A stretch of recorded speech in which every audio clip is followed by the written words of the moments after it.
Stretch Street Podcast. Hi everyone, my name is Romeo Reataza Jr. I'm originally from the Philippines, specifically in Leyte and Samar, and currently now I'm based here in UAE, in Dubai. Right now, I am the CEO co-founder of the Expats Insider, and under Expats Insider umbrella, we do digital marketing, graphics designing, photo, video session, and as well as we also have a magazine, which runs now for 2 years. One of the trivia about me is that I managed to graduate early at 17 years old in college. Never give up, and there will always be a lot of struggles on the road, but these struggles are actually the one that will mold you of the person who you are to be in the future.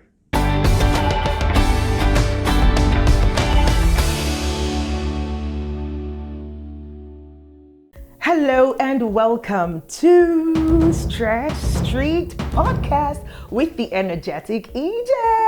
How are you doing, guys, today? I mean, you already met my guest for the day in the intros, but you know how we do it here. I'm just gonna give you just something light again before we get into the conversation. And guess what? I think that this is the first time I'm hosting somebody from the Philippines on the show. Salamat! Wow, you got it right. Right, so on the show today we have Romeo. Can you complete that for me? Reataza. Yes. Okay, Romeo Reataza, all the way from the Philippines, but of course he's based here in the UAE. And today, you already know on the show that we talk about stretch stories, right? We're documenting stretch stories of individuals who have gone through situations, experiences that kind of stretch them. Some of them did snap, but some did not, right? So how did they navigate through those seasons of stretching to be the person or the success that they are today? And I'm so fascinated by the story of, Romeo here, because I mean, the first time I met him, this was last year. Was the first award in 2021? Yeah, that's correct. Right before the awards, so they organized an award, right? Expert Insiders organized. We met at the We Heist Award.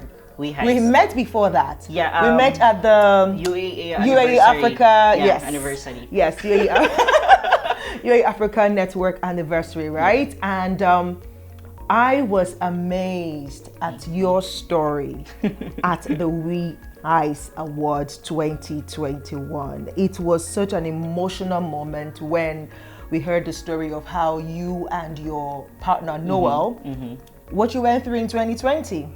And I mean, that's one stretch story. But guess what? What we're having on the show today is super exclusive.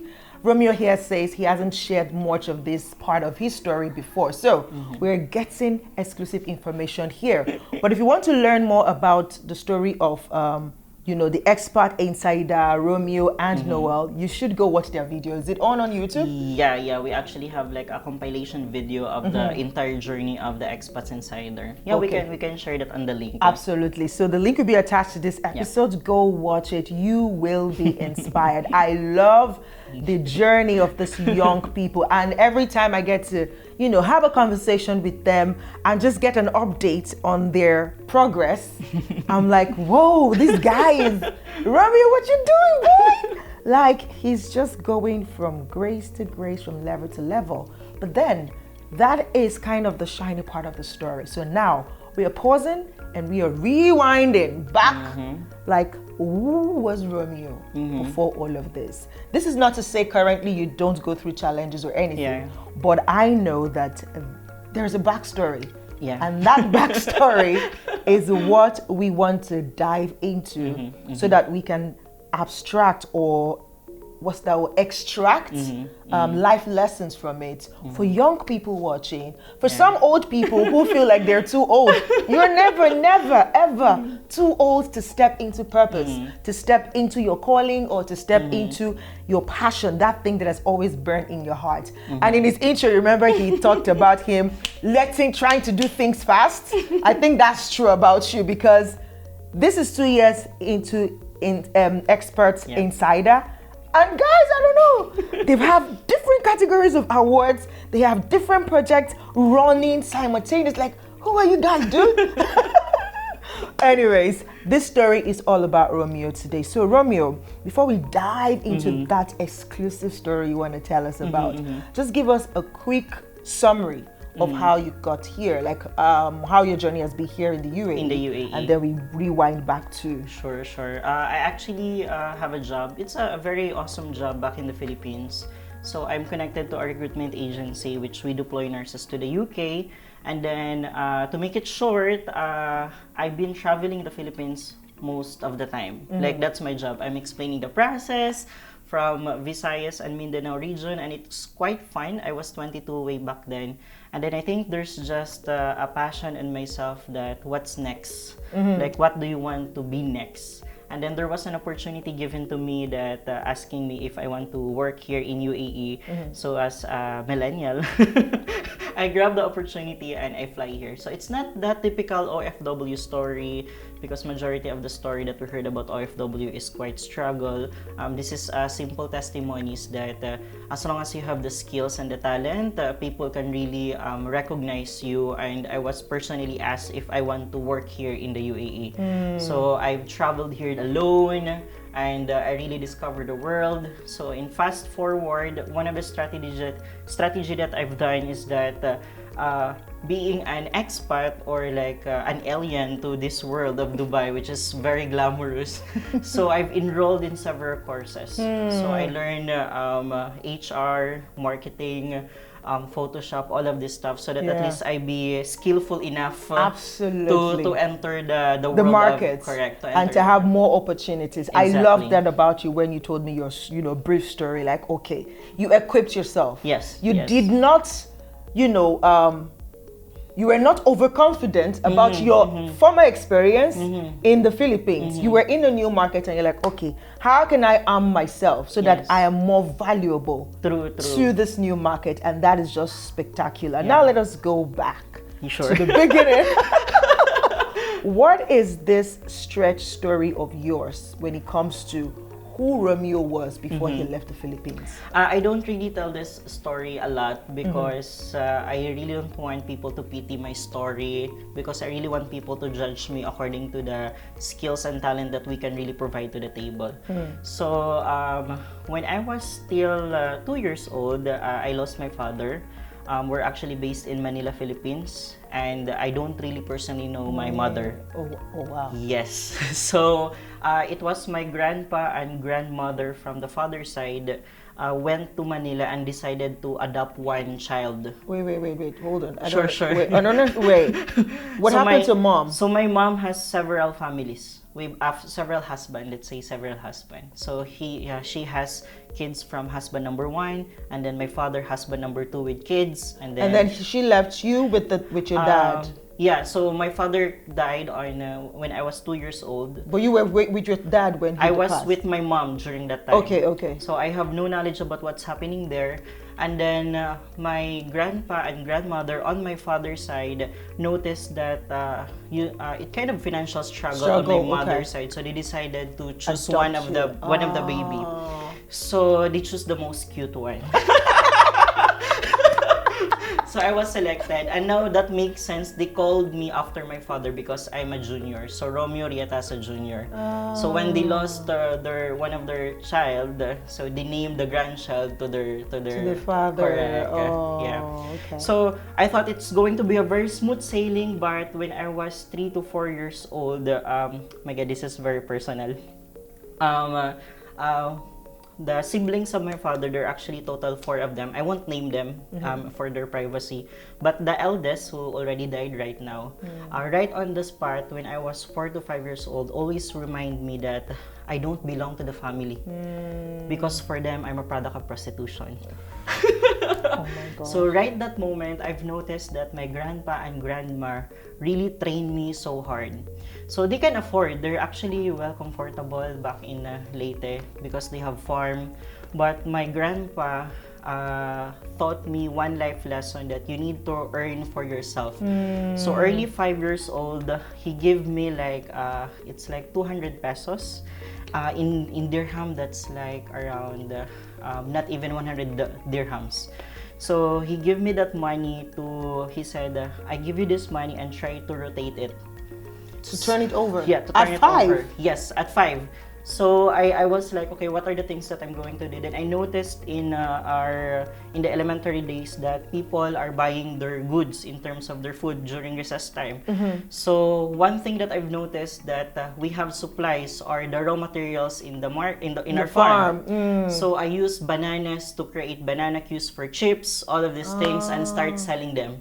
At 5? Yes. Are you serious? Yes, so that was my routine up until elementary for me to survive my own money. So I'm circulating all of those stuff. So I'm very blessed to have my grandpa and grandma. Who taught you about money so early? I'm like 5 years old? Yeah. That was tough, but but it explains how industrious you've become. Yeah, because way back then, not all my uncles and titas are that very difficult on me, but it feels so off sometimes because even during Christmas or New Year, you're not really part of the poor.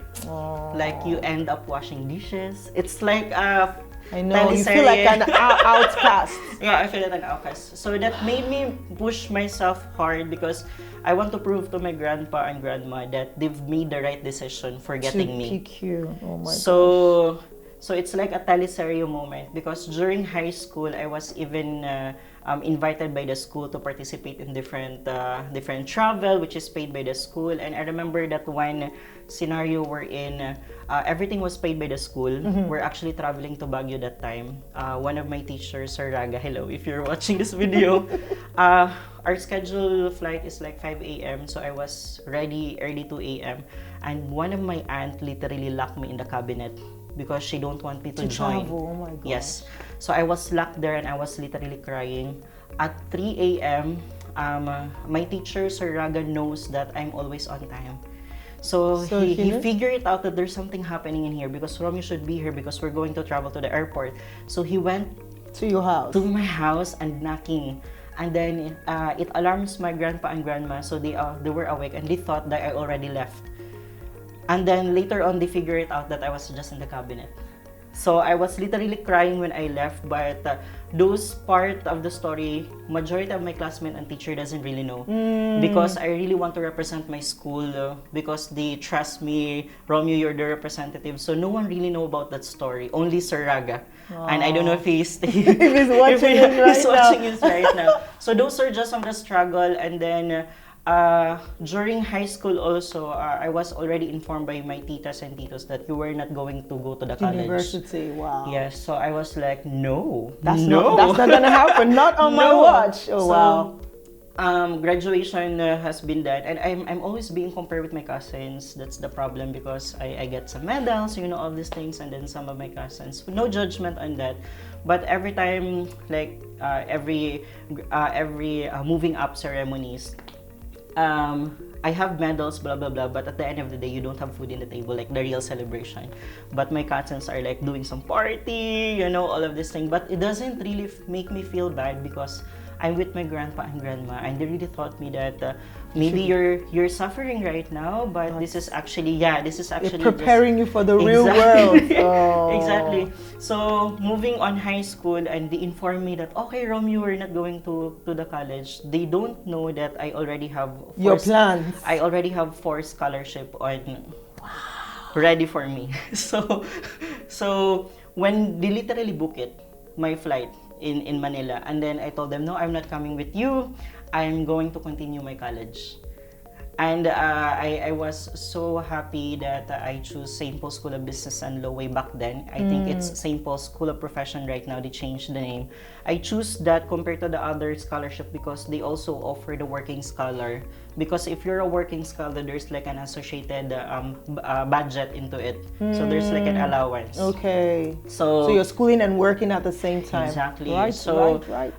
Those days were just, it was the 2 hours sleep every day, 3 hours sleep every day because I choose the canteen department because technically I don't have to spend money for the food. So that was my decision. Okay, I need to be in the canteen department so that But that was a real struggle for me because Yeah, we need to 'cause wake. earlier Correct. to I prepare. think 3 a.m. we need to cook the Wow. food, and then sometimes the canteen owner sometimes shout on me because I'm not really into that super physical work because I'm so small. If you saw me in college day, You're I'm so so thin. tiny. Yeah, I'm so tiny. So those were actually the challenges. So yeah, so I struggled for 2 years. For not really struggle, it was very fun adventure. So after 2 years, I lost my grandpa. Aww. And this was the biggest moment happened because my aunts and titos are planned my lola to be in Manila. That's your grandma? Yeah, that's my grandma. So literally I was alone. So I remember that moment. I went back to Burauen in Leyte, and then they put a house and lot for sale. On sale, your I was grandpa's like, house. oh my God. Where are you gonna stay now? Wait. Aw. So I climbed up and I stayed on the upper section for almost, I stayed there for a week. So I was literally like, imagine you're in a room, you're not speaking to everyone. I was just saying like okay, what's happening right now? Yeah, and that's the time that I don't know if only a few people know that I attempted suicide that time. Wow. Yeah, I have all the marks here. Something that I'm not proud of, but I think it's really the depression part. Yeah. And the funny story is that I tried to kill myself with the rope. Like hanging? Yeah, Oh I my tried to hang. God. I hung myself. So I hung myself, and the funny thing is that the moment I hung, the ceiling went off. Like universe was saying, no way, Romeo, no time. Oh my God. So the ceiling went off, and instead of me like, okay, what's happening? I literally laugh, and I imagining myself like, okay, there's a camera here. Okay, this is a movie or whatsoever. And then no joke, after 2 to 3 hours, I was there. I was literally at my home, and technically I lost my scholarship because if you're absent for 3 days, automatically you will lose your scholarship. So it's like it's the broken moment. So I was staying there, and then I received a call from one of our teacher, Ma'am Suyum, hello. So she told me that there's a competition, a quiz bowl competition, and they're looking for a representative, and they're actually requesting for me to compete for the school. Oh, wow. I was like, okay, I think it's not the best time to compete, but let's see. Then I was personally informing Ma'am Soyum that I don't have the money, I cannot go to the school, and she was like, just travel here in school and we figure things out. You won't believe I only have my uniform and one clothes with me. That's it. So I traveled to the school. I went to the campus as if nothing's happening. Yeah. Hello, friends. Hi. And then I remember they prepared me for the quiz competition. But before that, there's a lot of different activities happening in the school. If I'm not mistaken, that was JP week, that was intramurals, and they request me to be the host of certain events. Wow. And I'm earning, so like, okay, I will survive. But no one really knows that I literally sleep in the school. Wow. Yes. I was literally sleeping in the school, and sometimes if I don't have really budget, I go to the different competition because they have some excess food for the facility. I get that for me. As long as I can eat, no problem. There was even time that I went to my college friends, and then they've noticed that I'm joining them. My only contribution is the chit chat, but they noticed me that I don't have any food. And what they're doing, they put a plate on together, and they and get everybody. Food. Yes, those are the iconic moments. Like, hi HR people, if you're watching this, thank you so much. And they're still my friends up until now. So we have a group chat to say hi, hello all the time. Wow. So I've overcome the 2 weeks up until the quiz ball competition, and guess what? We won. First place. And the last question was financial question with a lot of computation. It's not even my genre because I'm an HR. So the question, with no joke, I don't know what happened, but I compute, and then I raise the card. It's correct. Wow. And it made me survive for a few more days because we have was a cash prize. Oh my God. So it's like, okay, just fuel me, I'm surviving.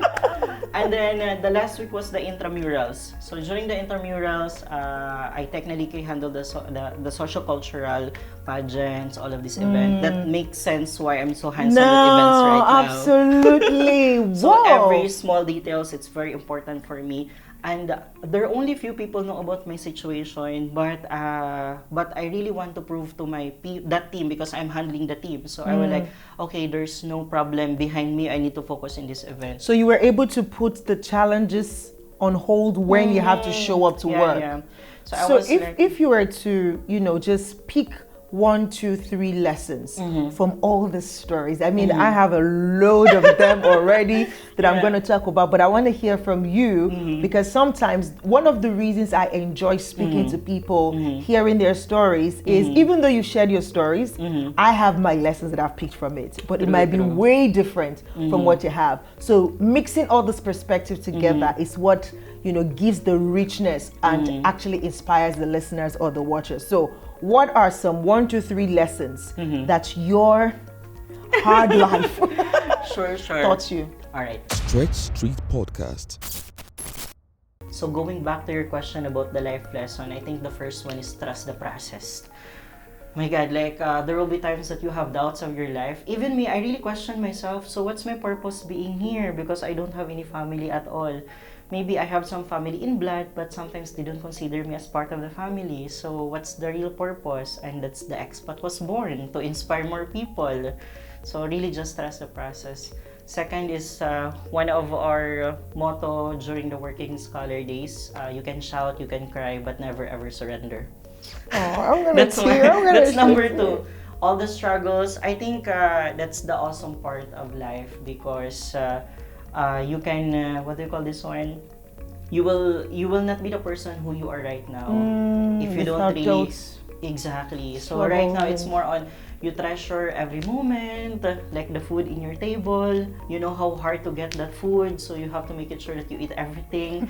And even the actions that you're doing, like for example, we're in the restaurant. Once we eat, we make it sure that the table is clean before they leave. So those are the things that you realize, because I was on that position before cleaning the table. So I know how it feels. So those are the things that really molds you. So trust the process, never give up in your life. And I think it's more on never doubt the beholder. We have our own version of who who's God, the beholder the universe. But mine was the God, which I feel like never doubt him. There's always a reason why he planted all of these things. And I always have this mindset in life that the struggles coming to your life, it will not be given to you if you don't know how to overcome it. Absolutely. Because it doesn't make sense if they give you the struggle and that will end you. So meaning the struggle will be given to you, because at the end of the day you have the capacity, and it's going to maybe bring out something special out of you, mold your perception of life. True. Look at me, all smiles. I'm so happy for Romeo here, because as he shared those stories, I can then see why some of these things happened for him, right? At the time, you would have thought it was happening to you. Like, why me? What's happening to me? Why am I being rejected? True. But God knew you were going to be in a land where there will be no families, nobody to say, oh, this is my family. But he built you in such a way with your experiences to be able to create a family wherever you get to. And that's what has happened here in Dubai, because I am amazed at the amount of support you have. Thank you so I am much. just blown away, because I mean, the first time I attended the experts, the we highs, I literally shed tears when you shared your story about the cancer struggle with Noel, but it was just the audacity to dream of this idea and work towards it, and then the support you got from the different communities. It is beautiful. I am like, Romeo, your life is truly an inspiration. Thank you so much. So thank you for sharing your stretch story, because I believe one person, one young man, one young woman, even one old person right there, watching this or listening to this, has gotten a message. And I love it because it's on both sides. So if anyone here is watching or listening, and you are in a position where you are literally, what's that word now? given a what's the word? Looking for a word now. A verdict on the destiny of somebody that you have opportunity or ability to help, but you're like, this person, nothing good can come out of this person, and you're maltreating them. I know you exist, and I know you're watching this right now, or you're listening to this. Please have a rethink. Have a change of mind. You don't know the destiny of that young boy, that young girl that is in your vicinity right now, and you're just kind of suppressing, misusing, maltreating, abusing. Stop it, please. You don't know where life is going to take that person. There is nothing wrong with disciplining young people, but don't do it out of spite and degradation. But do it out of love. Still, I just feel like just be kind. Really, be kind if you can. Like, try to be kind. I know it's not easy all the time because, like you said, we all have our stories. We all have our perspective to why things happen the way they do, and that informs how we react to things. But try as much as possible to be kind to everyone. Okay? Try. So thank you, Expert Insider, for what you did, for what you're doing, for what you did, for what you're going to do.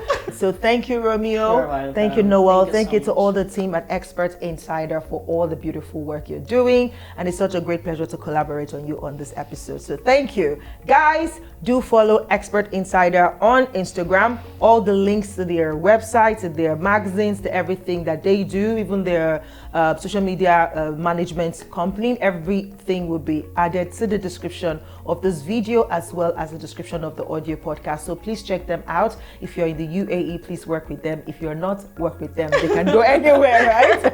They have hands at different places across the world, so they can work with you. And also, please do follow the Stress Street podcast across social media handle. And please, if you have any questions, any inquiries, shoot me an email to energeticej at energeticej@gmail.com or stretchstreetpodcast@gmail.com, and just let me know your thoughts. Also, I would love to hear from you. I want your feedback. This is how you tell me that whatever content I'm putting out here is actually inspiring you. So drop me a voice note, a text message, whatever it is, post it on social media, tag me at energeticej_ on Instagram, and just let me know what lessons you're learning from these stories. You are the reason I am sharing these stories, because I believe that when we have enough references, it gives us that passion to keep going regardless of the challenges that we are facing. All right? Till I come your way again. Yes. Sorry, I just need to add, because we're now have a new office right now. This is actually our new office. So I just want to flex, and I want to send my thank you to the help of the Filipino Academy for making this happen. Sir Adnan, Miss Joy, and Miss Ruth. And we have our office now is located at Ibis Business Center. It's just near Metro Station between Riga and Union Station. So we're happy to accommodate you all. So thank you so much, EJ, for the time. You're welcome. See you guys next week with another story inspiring you. Remember, keep stretching, but do not snap. Bye. Stretch Street Podcast.